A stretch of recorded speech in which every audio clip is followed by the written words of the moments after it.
Ontario டொரண்டோவில் இளைஞர் வட்டத்திற்குள் அதிகரித்து வரும் குற்ற செயல்கள் கவலையை எழுப்பியுள்ளதாக காவல்துறை தலைவர் மைரான் டெம்கியூ தெரிவித்துள்ளார். இந்த ஆண்டு டொரண்டோவில் கார் கடத்தல், கொள்ளை மற்றும் கொலைகள் உள்ளிட்ட 13 வயது இளைஞர்கள் சம்பந்தப்பட்ட பல அதிர்ச்சியூட்டும் குற்றங்கள் நடந்தன. பல இளைஞர்கள் சமூகத்தில் நீண்டகால விளைவுகளை ஏற்படுத்தக்கூடிய ஆரோக்கியமற்ற பாதையில் இருப்பதாக மைரான் டெம்கியூ குறிப்பிட்டுள்ளார். இளைஞர் குற்றவியல் நீதி சட்டத்தின் கீழ் குற்றம் செய்த இளைஞர்கள் ஒப்பீட்டளவில் குறைவான தண்டனையை பெறுவதால் ஒழுங்கமைக்கப்பட்ட குற்றக்குழுக்கள் 13 வயதினரை வேலைக்கு அமர்த்துவதாக அவர் சுட்டிக்காட்டியுள்ளார்.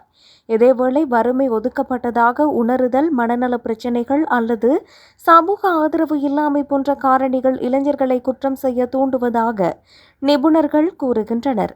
சரியான உதவி வழங்கப்படாவிட்டால் இளைஞர்கள் குற்றவியல் தாக்கங்களால் சூழப்படலாம் என அவர்கள் எச்சரித்துள்ளனர். எவ்வாறாயினும் 2025ஆம் ஆண்டில் டொரண்டோவில் ஒட்டுமொத்த குற்றங்கள் 9.6% குறைந்துள்ளது.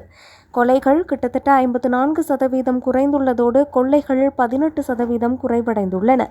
இந்த தரவுகள் ஊக்கமளிப்பதாக இருந்தாலும் இளைஞர் குற்றங்களை சமாளிக்க குடும்பங்கள், பாடசாலைகள், சுகாதார சேவைகள் மற்றும் சமூக அமைப்புகளின் கூட்டு நடவடிக்கை தேவைப்படும் என மைரான் டெம்கியூ வலியுறுத்தியுள்ளார்.